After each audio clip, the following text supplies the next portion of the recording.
Ne vous êtes-vous jamais réveillé en ayant perdu un petit objet? Ou alors les bougies que vous aviez disposées la veille ont changé de place? Peut-être même que votre tiroir à couverts est mieux rangé. C'est une question que je me suis souvent posée. Un jour, alors que je m'occupais de mes affaires, je suis tombé sur un minuscule petit livre. Si petit qu'il pouvait tenir sur mon doigt. Évidemment, je l'ai mis dans ma poche. Personne ne vous donne rien gratuitement ces jours-ci et dans les rares occasions où vous trouvez quelque chose comme ça, vous devez simplement le garder. Il s'est avéré que le livre avait été écrit on ne sait quand par un type nommé Erasmo G. Hemingway. Et ce n'était pas vraiment un être humain, mais un petit être, plus précisément un Bogart. Si vous ne suivez pas, ce n'est pas grave. Moi non plus, je ne comprenais rien à ces choses avant de lire le minuscule livre. D'autant plus que le livre était écrit dans une langue étrange qui était un peu du vieil anglais, un peu d'anglais moderne et ce que j'ai appris plus tard, un peu de gâteau au marron. Erasmo et les autres petits ne mesurent que quelques millimètres. Une unité de mesure qui nous échappe encore, et ils vivent dans une immense maison abandonnée. Oubliez ça, c'est une maison normale. Ce sont eux qui sont minuscules, mais ils ne le savent pas vraiment. Alors ils disent que la maison est grande. Quoi qu'il en soit, Erasmo était un type assez intelligent car il a écrit ce livre pour donner à chacun une chance de revivre et de raconter les aventures vécues par les petits êtres dans la maison. Litlings, comme il les appelle, afin que leurs actes puissent entrer dans les annales. Et justement, ce livre commençait par une note de notre cher Erasmo. Mon nom est Erasmo G. Hemingway et je suis un vieux Bogart. Je dis vieux, car alors que je m'assois pour écrire ce résumé de l'histoire de la maison, trop de souvenirs reviennent à mon esprit.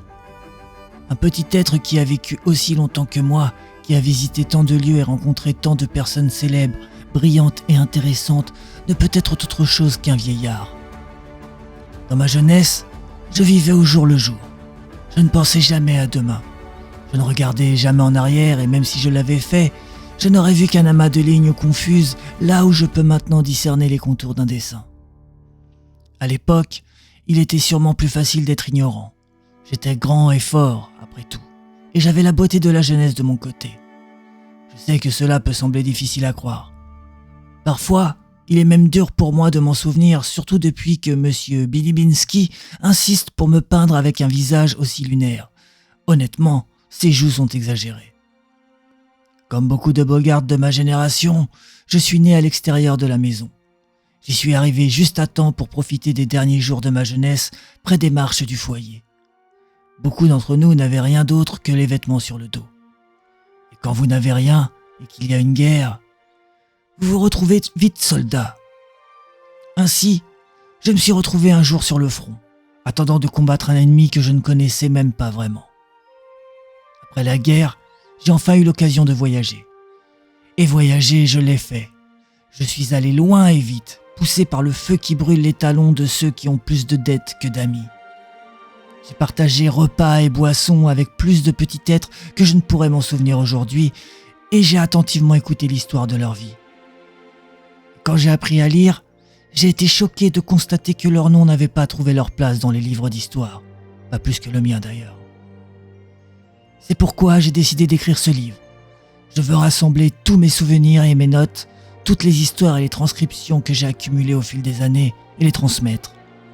Mon espoir est que, alors que les vieilles alliances faiblissent et que de nouveaux ennemis approchent, tandis que les frontières s'estompent et que la mémoire du passé s'efface, ce résumé inspire les jeunes et les aide à tirer des leçons de nos erreurs. Vous n'êtes pas obligé de croire tout ce que je vais vous raconter. S'il vous plaît, doutez de tout ce que vous lisez, car le doute est la racine de toute connaissance. En même temps, chaque fois que ces histoires semblent trop impossibles à croire, lorsque vous vous demanderez si je ne suis qu'un grand Bogart racontant de belles histoires, soyez assurés que ces récits vont bien au-delà de mon imagination.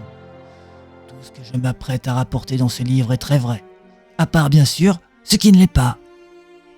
Erasmo G. Hemingway. Il est parti. Ces mots marquent le début de notre histoire. Ils furent prononcés par Benjamin Earnsworth, également connu sous le nom de Big Ben, lorsqu'il réalisa que la maison était vide et qu'il n'y avait aucune trace du maître et de sa famille. À ceux qui lui demandaient « Que faisons-nous maintenant ?» il répondait toujours « Nous attendons ». Mais les années passèrent et le maître ne revint jamais. Le petit de l'ombre avait vécu dans l'ombre du maître pendant longtemps, le servant fidèlement, combattant les araignées et les insectes et veillant sur la maison. Leur présence discrète mais amicale n'était pas passée inaperçue et en retour, ils avaient reçu toutes sortes d'honneurs et de faveurs. Et puis, certains jours spéciaux, le maître leur laissait même des biscuits, du lait ou d'autres cadeaux. La vie pour les petits de l'ombre était bonne, et le maître ainsi que sa famille étaient aimés. Le maître avait une femme et une fille, mais nous ne parlerons pas d'elle. Abandonnés à leur sort, les petits de l'ombre firent le serment de préserver la maison exactement comme le maître l'avait laissé et d'attendre son retour. Ils élirent Big Ben comme leur chef, car il avait toujours été le serviteur le plus aimé du maître et le meilleur parmi eux. À cette époque, les Sprites vivaient déjà dans l'étage supérieur, mais ils n'étaient pas au service du maître. Ils partageaient les désirs et les ambitions des forces de la maison, mais n'étaient liés à personne. Ils s'étaient unis sous une même bannière dirigée par Wise Paracelsus. Lorsque le vent leur porta la nouvelle que le maître était parti, ils décidèrent qu'il était temps pour les petites gens de revendiquer la maison comme leur propre demeure. Et c'est ce qu'ils firent. Avant même qu'une décennie ne soit passée, les Sprites avaient déjà établi leur capitale sous le lit du maître, au cœur de ces quartiers. Rien ne vint de tous les nombreux messagers que Big Ben envoya à Paracelsus, lui demandant de discuter de ses politiques expansionnistes. La tradition orale rapporte que le dernier des émissaires fut expulsé de la chambre par le Sprite qui déclara qu'il ne se laisserait jamais intimider par les mots de tel Bogart, un mot spritkalique qui signifiait peuple sauvage ou barbare. Lorsque Big Ben Earthworth fut informé de ce qui s'était passé, il prit la clé du maître avec un cœur lourd et fit appel au plus grand et fort de son peuple. Ils acceptèrent le nom de Bogart, et voyant que les mots ne feraient pas bouger les Sprites, décidèrent d'agir. Pendant des années, les Sprites et les Bogarts se battirent, les uns pour conquérir la maison, les autres pour la protéger. En ces années, il y eut la bataille du Yule, encore célébrée chaque année le 24 décembre, qui se termina par une trêve remplie d'espoir, mais qui ne devait malheureusement pas durer.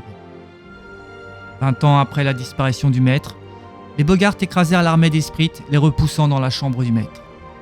Big Ben mena ses petites gens sur le grand escalier pour mettre fin au siège, avec le moins de sang versé possible, donnant à Wise Paracelsus 3 jours pour discuter des termes de la reddition. Cette même année, l'arbre des Dendronéas fut frappé par la foudre et tomba contre la grande fenêtre de la salle à manger.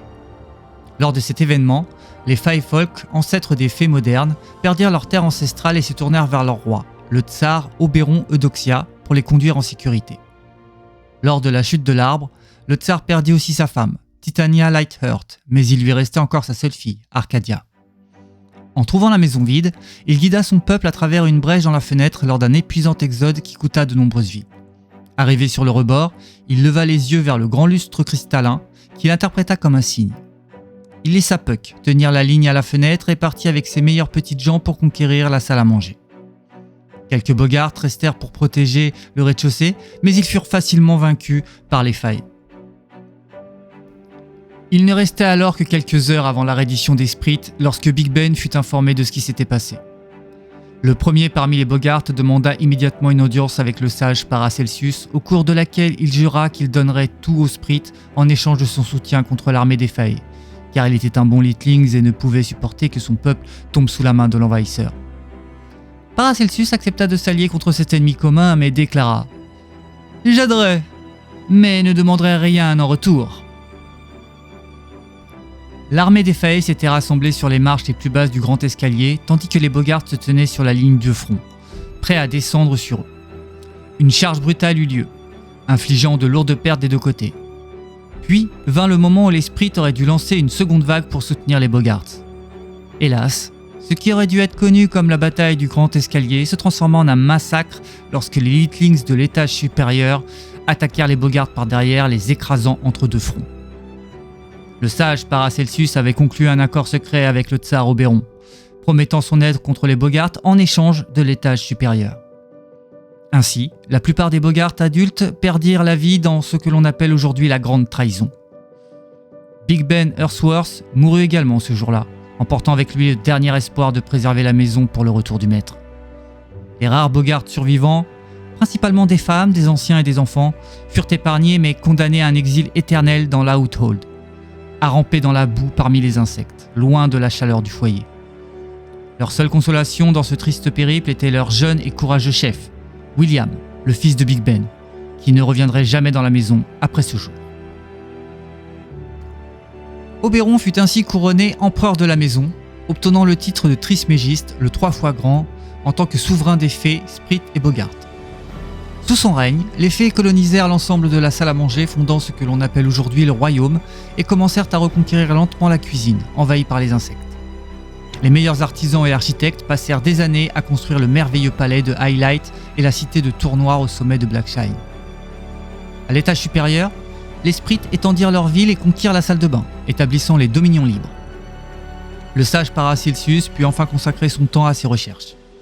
Pendant ces années, ses expériences sur les escargots posèrent les bases de l'élevage sélectif de tout type d'animaux domestiques pour qu'ils répondent à tous les besoins des Litlings. Lors d'une période de famine, le sage fut conduit au garde-manger du maître, où il rassembla toutes les substances utiles et nourrissantes qu'il utilisa pour créer les nombreux types de champignons et moisissures qui peuplent aujourd'hui la maison et nous nourrissent tous. Si nous pouvions oublier la manière dont Oberon accéda au pouvoir et obtint son titre, nous pourrions presque dire que les 30 années suivantes furent belles et paisibles pour tous les petits êtres de la maison. Mais le tsar était une fée inflexible qui ne tolérerait aucune contradiction ou remise en question de son autorité. Sa parole faisait loi. Les Bogart le savaient bien, car les quelques-uns qui avaient été autorisés à rester dans la maison comme serviteurs des fées étaient traités comme peu mieux que des animaux. Pourtant, leur sort était meilleur que celui de ceux qui avaient choisi ou avaient été contraints à l'exil où ils devaient affronter les éléments. Pendant ce temps, le bon William Earthworth atteignit l'âge adulte et son peuple avait déjà construit une ville au milieu des ronces sous sa direction. Là, au moins, les Bogart pouvaient être à l'abri des assauts des grandes bêtes. Son caractère inflexible lui valut le surnom de Noyer, nom sous lequel nous nous souvenons encore de lui aujourd'hui. 50 ans après la disparition du maître, le jour de Samhain, les tuyaux du sous-sol furent envahis par une multitude de Litlings venant d'un endroit si lointain que, encore aujourd'hui, nous ne le connaissons que sous le nom de Lointain par-delà. Les Sluags étaient des créatures totalement différentes de tout ce qui avait jamais pénétré dans la maison. Ils prirent rapidement le contrôle du sous-sol et se préparèrent à envahir les autres étages. Lorsque les sentinelles d'Oberon remarquèrent les nouveaux arrivants, elles s'envolèrent précipitamment jusqu'à Highlight pour informer le tsar, décrivant une immense armée de monstres terrifiants. Le général Lunmilen von Neumar Eudoxia recommanda une approche prudente, mais l'empereur, trop arrogant et sûr de lui, refusa de l'écouter. Il ordonna à Puck de rassembler ses meilleurs Litlings et les Dodors pour partir immédiatement et renverser l'ennemi. L'armée impériale et les forces des Sluags se rencontrèrent à Sterside, où il devint rapidement évident pour Puck qu'une grave erreur avait été commise. Pour chaque fée sur le champ de bataille, il y avait 10 ou 20 envahisseurs, qui combattaient avec une brutalité jamais vue auparavant, ignorant les blessures mortelles comme si elles n'étaient que de simples égratignures. Face à une défaite certaine, les fées tentèrent de battre en retraite en prenant leur envol. Mais une fois encore, leur ignorance de l'ennemi leur fut fatale, car les Litlings venus du lointain par-delà connaissaient le secret de la poudre noire et utilisaient des armes à feu pour abattre leurs adversaires en plein ciel.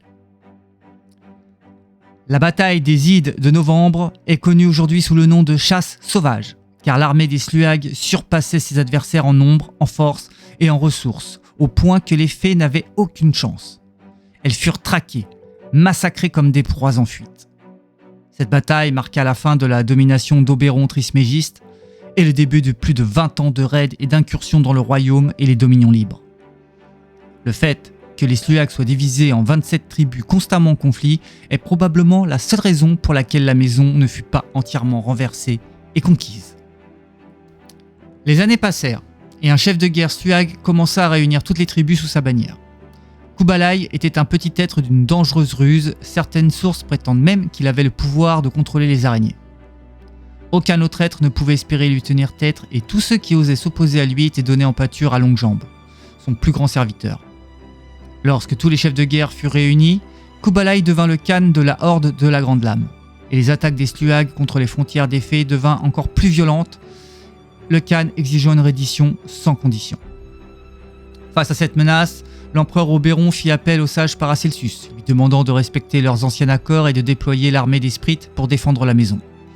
Mais Paracelsus n'avait aucun intérêt à entrer en guerre, sachant que l'étage supérieur pouvait supporter de longs sièges bien mieux que la salle à manger. il choisit d'ignorer l'appel d'Oberon, le laissant seul face à un ennemi bien trop puissant pour quiconque. À court d'options, l'empereur envoya des messages à Brumbletown pour demander l'aide des Bogart. Après la mort de Noyer, son fils, Benjamin William Ursworth, un jeune petit être qui n'avait jamais vu l'intérieur de la maison, devint leur chef. Curieux et impatient d'y entrer, il signa un traité de paix entre les Bogart et les Fées, acceptant de prêter leurs forces pour la bataille.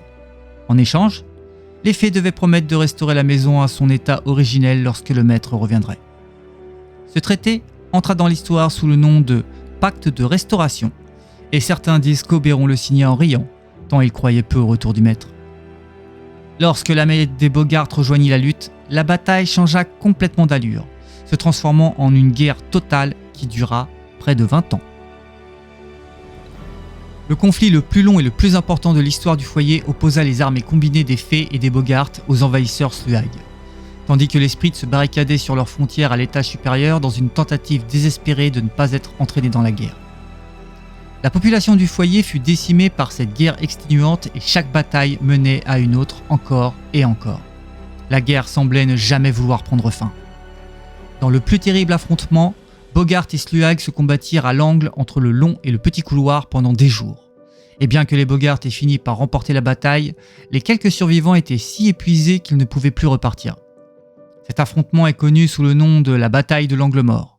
Et aujourd'hui encore, on peut entendre quelqu'un utiliser l'expression « un angle mort » pour désigner une situation où personne ne peut en tirer de bénéfice. Ce jour tragique marqua également la fin de William Benjamin Ursworth, qui ne verrait jamais la nation des Bogart reconstruite et ne retournerait jamais chez lui à Brumbletown. Pour cette raison, il entra dans l'histoire sous le nom de William Santerre. Il fut remplacé par son fils, William Ursworth Jr., un Bogart courageux et bon qui combattit en première ligne à chaque bataille. Bien qu'il fût jeune et inexpérimenté, le bon William prouva qu'il était un digne descendant de Big Ben. Son courage au combat et la cape en piquant façon porc-épic qu'il portait lui valurent le surnom de Brave Épine. En l'an 83, après la disparition du maître, au plus fort du conflit, alors que les pertes humaines étaient déjà incalculables, Oberon Trismégiste fut assassiné dans son palais à Highlight. Certains dirent qu'il partit trop tôt. Il ne restait que 5 fées de sang impérial pouvant prétendre au trône. Le grand général Ludmilen, fils de la sœur de l'empereur, le fils de Puck, Alexei Stakhan Eudoxia, Victor Kunchenskrank, le jeune Robin Guillaume Fleur Blanche et la petite Arcadia Lightheart Eudoxia. Tout le monde pensait que la couronne reviendrait au valeureux Ludmilen, et ce fut effectivement le cas. Mais le noble fée choisit de refuser le titre car en tant qu'empereur, il lui aurait été interdit de continuer à combattre en première ligne. Déconcertés par ce refus sans précédent, les anciens se tournèrent vers le peuple et lui demandèrent d'élire un nouveau monarque parmi les candidats. Dans un retournement de situation qui surprit tout le monde, et particulièrement les prétendants, le peuple choisit Arcadia, la seule fille d'Oberon, pour devenir tsarine du royaume et impératrice du foyer. Dans les mois qui suivirent l'accession au pouvoir d'Arcadia, la grande armée impériale écrasa les Sluag, repoussant le front vers le sous-sol, animés par sa volonté de venger la mort de leur soi-disant cher et regretté empereur. Un an après son couronnement, dans une tentative de communiquer son désir de paix et sa volonté de mettre fin à la Grande Guerre, l'impératrice émit un édit qui marqua malheureusement le début de l'une des périodes les plus sombres de l'histoire du foyer. L'édit impérial des frères déclara que par ordre d'Arcadia Oberonovna, tous les Littlings devaient être considérés comme égaux et frères, que toutes les différences devaient être mises de côté afin de construire un avenir nouveau et meilleur pour tous. Après l'édit, le royaume ouvrit ses portes à tous les Sluag et Sprites désireux de fuir le conflit pour vivre en paix. Certains d'entre eux rejoignirent les rangs de la grande armée impériale et partirent sur les lignes de front, prêts à combattre leurs compatriotes au nom de la paix. Seulement 3 ans plus tard, un tiers de la population du Mont-Guignol et du Tournoir était constituée de Littlings d'origine non fée, certains d'entre eux travaillant même comme soldats et gendarmes. Le district était supervisé par un héros de guerre récemment revenu de la campagne du sous-sol, une fée du nom de Jules Deslarmes. Le colonel Deslarmes avait pris à cœur les paroles d'Arcadia, au point qu'il avait secrètement adopté un enfant, le jeune Tristan qui était en réalité un Sluag sauvé du champ de bataille. Mais son père fit tout pour garder l'identité véritable de l'enfant secrète, craignant la réaction de ses subordonnés plus violents. Un jour, après que le colonel Deslarmes et son fils soient partis avec un groupe de Littlings de confiance, un groupe de soldats hyper nationalistes prit le contrôle du piano. Les écussons de l'uniforme de la grande armée impériale sont brodés de 5 étoiles représentant les membres de la famille impériale. Ces terroristes découpèrent 2 étoiles pour signifier qu'ils reniaient la tsarine et le général Ludmilène et passèrent ainsi à l'histoire sous le nom de Tristared. De nombreux sluags esprits vivant dans le piano furent tragiquement assassinés. Des ailes en papier furent collées sur leur dos et leurs corps furent suspendus sur les touches d'ivoire avec un panneau indiquant « Ce n'est pas mon frère ». Lorsque le colonel des larmes vit ce qui s'était passé, il décida d'intervenir immédiatement et son fils ainsi que les autres Littlings aussi justes que lui le suivirent rapidement. Avec de lourds canons, ils abattirent les clés du piano, créant l'escalier qui mène encore aujourd'hui à Montguignol. Il y eut une bataille sanglante et de nombreux braves guerriers perdirent la vie ce jour-là, le bon colonel parmi eux.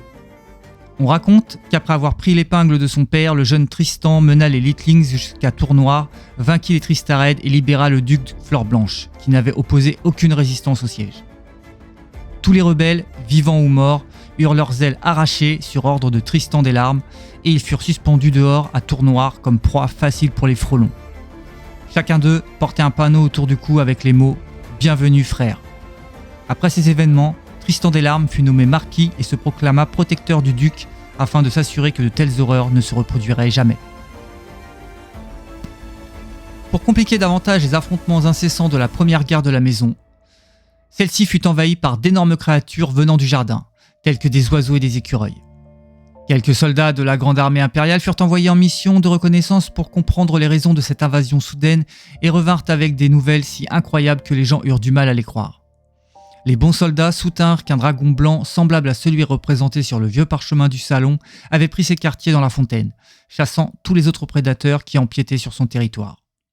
Cette créature mythique allait accidentellement façonner le destin d'une guerre qui durait depuis 20 ans, car c'était un ennemi commun qui convainquit tous les peuples de signer un armistice temporaire. Ainsi, les forces combinées des fées, des bogards, des sprites et des sluags partirent affronter le dragon blanc lors de la bataille de Killwaters. Mais même ensemble, les Littlings ne firent pas le poids face à la taille et à la force de la bête. Lorsque leurs navires harponnèrent le dragon, celui-ci commença à battre des ailes, les emportant avec lui dans les profondeurs de la fontaine. Il semblait que la bataille était perdue, mais alors le capitaine Rodomonte intervint. Le sluag, jusque-là inconnu, sembla apparaître de nulle part, brandissant une lance faite avec une longue patte de longues jambes l'araignée. D'un seul coup, il perça l'œil du dragon blanc et le chassa de l'Outhold, ne le revoyant jamais. Profitant de la trêve, Arcadia Oberonovna proposa de renoncer à son trône et de créer un haut conseil qui représenterait équitablement les 4 nations et leurs peuples. En échange, et pour apaiser la soif de vengeance de son peuple, elle demanda que la tête du Littling qui avait tué son père, Oberon Trismégiste, lui soit apportée. Un an après la bataille de Killwaters, le capitaine Rodomonte se rendit à Highlight avec le cadeau le plus cher et le plus important jamais offert dans la maison. La tête de Kublai Khan. Le sluag soutint que le Khan de la Horde était effectivement le meurtrier d'Oberon et personne n'osa contester ses paroles.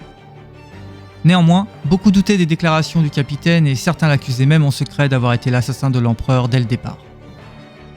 Cependant, en l'absence de preuves de part et d'autre et avec un espoir de fin pour une guerre qui avait mis la maison à genoux, Arcadia Oberonovna accepta le cadeau et abdiqua comme elle l'avait promis. Le moment où Rodomonte remit la tête de Kublai Khan a été immortalisé à maintes reprises dans de nombreuses œuvres d'art, notamment l'image qui figure aujourd'hui sur les billets de 20 cristaux. Mais seuls ceux qui étaient présents dans la pièce savent vraiment ce qui s'est passé. Ce que l'histoire nous dit, c'est qu'après avoir tué Kublai, le capitaine Rodomonte fut acclamé comme le nouveau Khan de la Horde et seigneur de la Grande Lame. Le dernier acte d'Arcadia Oberonovna en tant qu'impératrice fut d'offrir les terres du salon à Brave-Épine comme cadeau. Là, les Bogarts longtemps opprimés établirent le foyer, qui deviendrait leur terre natale après des années d'exil. Après avoir rectifié les torts faits à son père, la tsarine renonça à la couronne impériale et déclara qu'un haut conseil serait formé à sa place pour représenter tous les peuples de la maison. Il fut établi que Brave-Épine représenterait le foyer en tant que grand général de son armée et descendant de Big Ben Earthworth, tandis que le sage Paracelsus deviendrait le porte-parole des dominions libres qu'il avait fondés. Évidemment, les 2 Littlings qui avaient rendu possible l'atteinte de la paix ne pouvaient pas être laissés de côté, et le capitaine Rodomonte représenta la Horde, tandis que la tsarine Arcadia représenta le royaume. La guerre avait ravagé la plupart des terres que les 4 héros étaient désormais chargés de gouverner.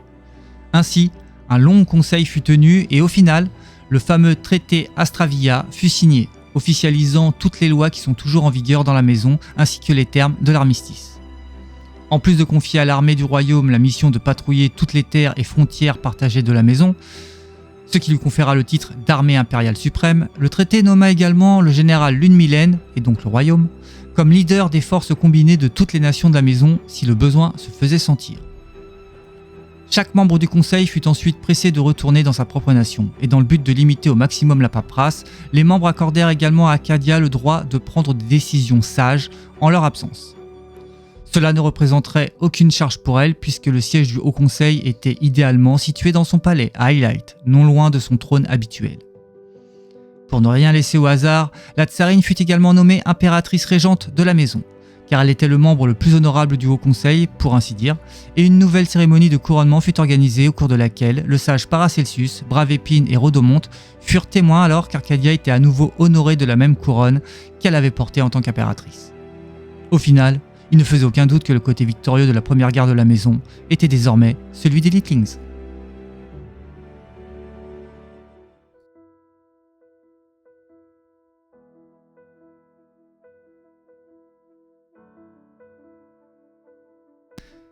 Des années s'étaient écoulées depuis la première guerre de la maison, qui à l'époque était aussi la seule.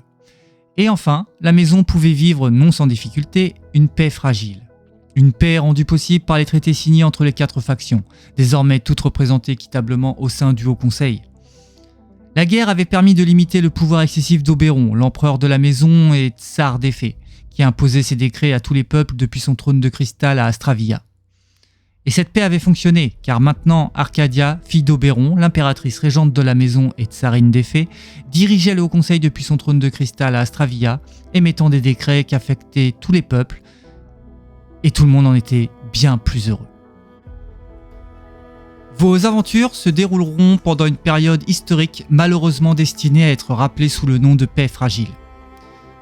Ces 5 années tortueuses commencent avec l'instauration d'un soi-disant Haut Conseil des 4 peuples et se terminent lorsque l'ombre d'une nouvelle guerre se profile.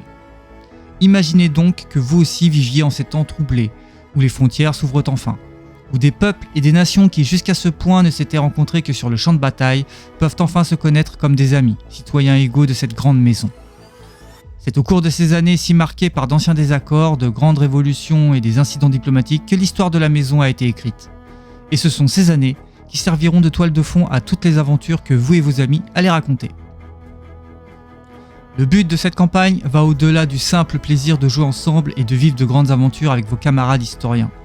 La raison principale pour laquelle nous jouons est de recréer l'histoire de personnages importants, dont les noms, comme le dit ce cher Erasmo, n'ont pas été inscrits dans les livres d'histoire.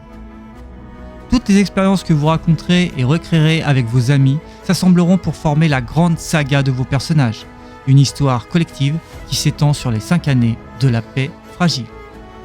Bienvenue dans Household.